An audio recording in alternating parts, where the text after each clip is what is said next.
So today I'm filming the LINIAN T&E Clip. It is basically no screws, no plugs, no washers, no nails. Pre-drill your hole and just push the clip into the hole with the cable.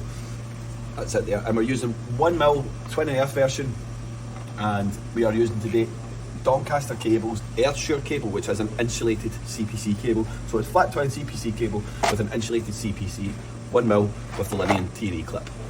I've pre-drilled 3 6mm holes at 300mm centres for the job.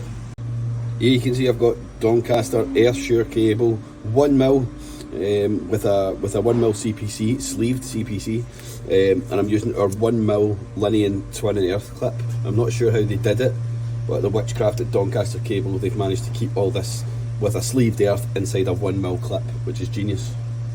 Okay, so I'll go ahead and I'll start installing the clips.